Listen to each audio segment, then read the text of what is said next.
Bienvenue au Café de la Vérité. Café de la Vérité, on vous enseigne, on vous renseigne sur la parole de Dieu, sur ce que Dieu a préparé pour nous. Ce livre-là, c'est le livre d'instruction, comme quand tu achètes un auto, tu as un livre d'instruction qui t'indique que tu dois changer de l'huile à tant de kilomètres, tu dois changer le filtre à l'air à tant de kilomètres, tout ça. La Bible, c'est notre livre à nous. Ce livre-là nous indique comment faire pour aller à la vie éternelle. Oui. Aller vivre avec Dieu, avec Jésus pour l'éternité. Maintenant, on entend souvent dire « Pourquoi tu me juges, toi? Hein? » On va parler un petit peu de ça aujourd'hui. Okay. Pourquoi je te juge? Première des choses, on va aller dans 1 Corinthiens 2. On va toutes les lire d'un coup. C'est les versets 12, aller jusqu'à 14. Or, nous n'avons pas reçu l'esprit du monde, mais l'esprit qui vient de Dieu, afin de savoir ce que Dieu nous a donné par grâce. Et nous en parlons, non avec des discours qu'enseigne la sagesse humaine, mais avec ceux qu'enseigne l'Esprit, en expliquant les réalités spirituelles à des hommes spirituels. Mais l'homme naturel ne reçoit pas les choses de l'Esprit de Dieu. Et lui, il ne peut les connaître, parce que c'est spirituellement qu'on juge. On va lire le 15 aussi. L'homme spirituel, contraire, juge de tout. Il n'est pas lui-même juge pour personne. Parce qu'en effet, au verset 16, qui a connu la pensée du Seigneur pour nous instruire. Or, nous avons la pensée de Christ. Vous savez, lorsque vous dites à un catholique, ton idole, c'est de l'idolâtrie. C'est écrit dans la parole de Dieu, dans Exode, puis dans Deutéronome. Quand tu dis, tu ne dois pas avoir d'autres dieux devant ta face, combien il y en a que leur Dieu, c'est leur portefeuille? Oh, moi, j'aurais pas de problème, mon portefeuille est assez gros. Hein? Oui. Non. Ça, c'est des choses du monde. Ce n'est pas des choses de Dieu. Il faut se tourner vers Dieu pour prendre le bon chemin. Oui, tu lui dis, tu ne fais pas un jugement qui va y emmener, tu l'avertis, que si tu ne fais pas ça, si tu ne mets pas Jésus comme le Seigneur de ta vie, c'est l'enfer qui t'attend. C'est pas de lui donner un jugement comme un juge. Si tu passes devant un juge, lui il va dire, bon, ben regarde, tu as fait tel vol, tu t'en vas en prison pour 2 ans. C'est pas ça, là. Ici, on veut t'éviter de voir. Nous, on voit de notre façon, ceux qui ont l'Esprit Saint, on voit ce que Dieu veut. Et on veut vous avertir de ne pas continuer dans le mauvais chemin et venir dans le bon chemin. Ça, c'est une très grosse différence, ça. Ça, oui. Méchante différence. C'est là qu'il ne faut pas... surtout que le temps de la grâce est presque terminé. Il faut avertir les gens. Changez votre vie. Laisse ta maîtresse puis reste avec ta femme. Arrête de voler. Ce n'est pas jugé, c'est pas jugé en tant que, comme beaucoup le voient. C'est d'avertir que oui, tu fais une erreur, là, puis, tu sais, le policier, là, te voit au coin de la rue, tu n'as pas fait ton stop, il va te donner une contravention. Nous, c'est ça qu'on fait, on te donne une contravention, on te dit change ça. C'est pas le policier qui te juge. Tu peux dire, mais moi, là, je vais aller devant le juge. Lui, il va dire, t'es coupable ou pas. C'est lui qui va te juger.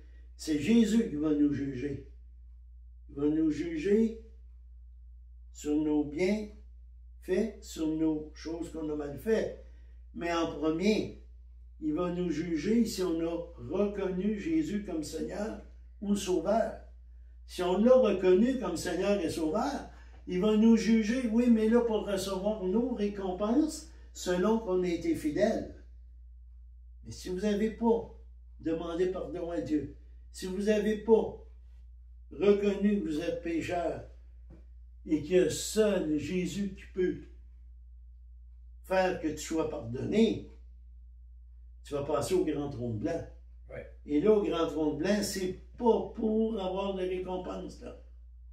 Là, c'est vraiment pour l'éternité en enfer. En enfer aussi, il y a différents stades là, de souffrance. Là. Celui qui a sacrifié des enfants à Baal, il va probablement être pire que celui qui a fait quand même une bonne vie, mais il n'a jamais reconnu Jésus. Il n'a jamais voulu, il a cru à une religion.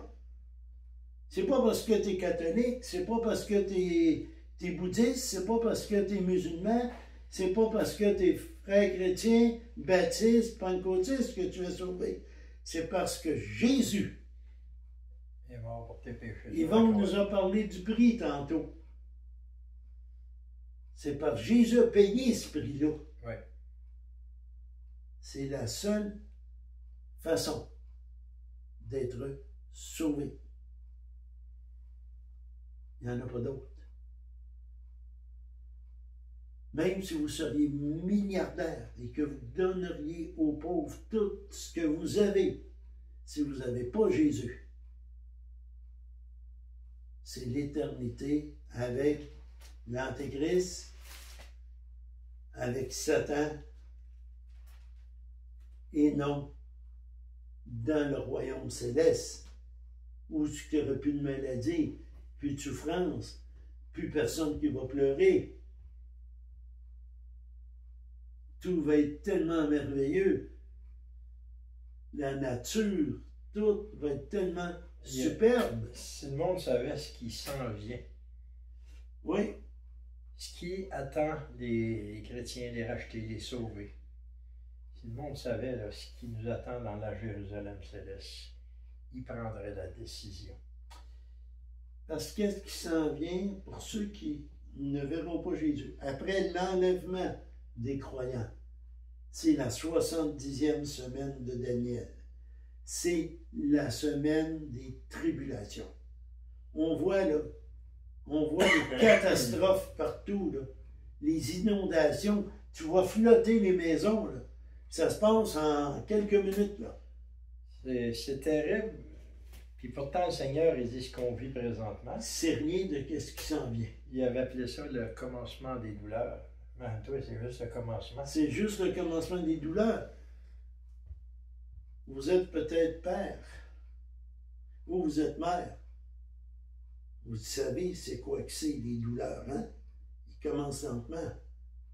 Plus que le travail avance, plus que les douleurs viennent rapidement, plus qu'ils sont fortes. Imaginez-vous, là, la rivière Guadalupe, aux États-Unis, hein? Combien de dégâts elle a fait, combien de morts, là? Elle a monté en combien de temps?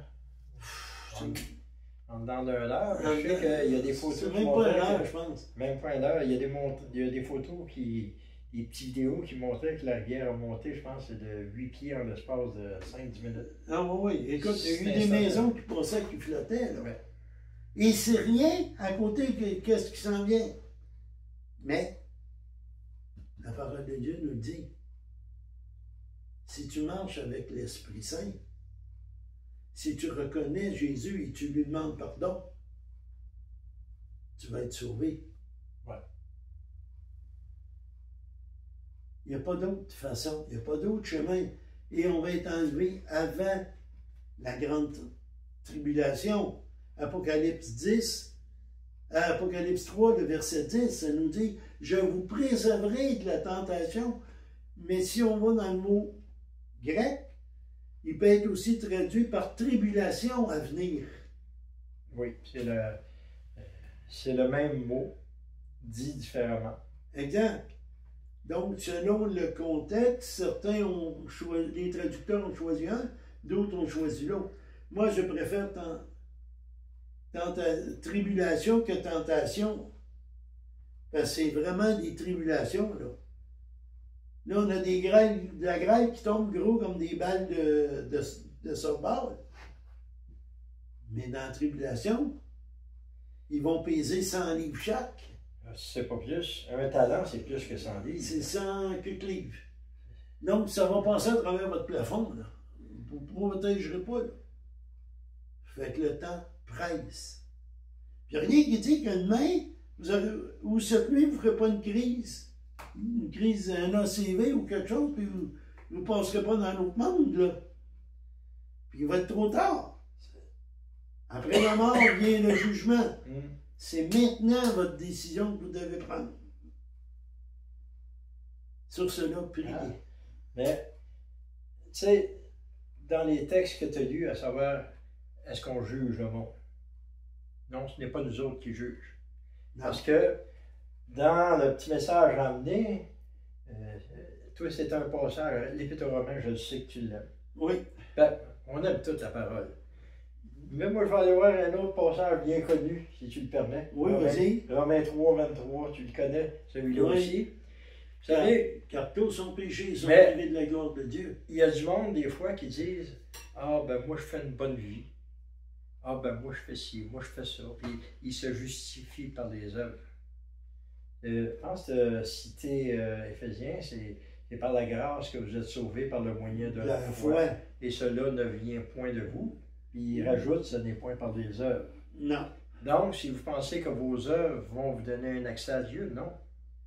Ça nous dit ici, car il n'y a pas de distinction. Ça veut dire que c'est qui ne fait pas la distinction? C'est Dieu. C'est Dieu. On est tous au même pied d'égalité. Tous. Tous, ça veut dire qui? Tout le monde. Ça veut dire moi. Ça veut dire toi. Tous ont péché et sont privés de la gloire de Dieu. Mais il dit, on a parlé dans le petit message que j'ai emmené, il y avait un prix, puis le prix est répété ici. Ils sont gratuitement justifiés, comment? Par Sa grâce, par le moyen de la rédemption qui est dans... la foi En qui? en Jésus-Christ. Alors la solution, elle Il est faut là. croire au sacrifice de Jésus. Puis il faut croire qu'il y a juste lui, là. Tu ne peux pas être sauvé par Marie, tu ne peux pas être sauvé par Bouddha, ni par Krishna, là. Non, il n'y a personne. Le seul. C'est Jésus. C'est le seul qui est mort et qui est ressuscité. Les autres sont tous morts. Puis la parole nous le décrit, d'un couvert à l'autre. Amen. Alors, repentez-vous. Demandez pardon à Dieu. Remerciez-le pour le sacrifice de Jésus. Si vous n'avez pas de Bible, il y a bien des endroits qu'on peut en avoir. Sur Internet, vous pouvez en avoir gratuit. Prenez le livre de Romains. C'est probablement le livre qui explique le mieux le salut, la foi en Jésus. Oui. Moi, j'aime bien quand quelqu'un donne sa vie à Jésus, qui commence par lire le livre de Romains. Certains font lire l'évangile de Jean. Il peut lire un peu des deux aussi. Mais seul Jésus est notre Seigneur et Sauveur. Et il revient bientôt en roi des rois. Oui. Alors là-dessus. Que le Seigneur vous bénisse. Partagez, mettez des pouces Bonne réflexion. et Soyez bénis. priez.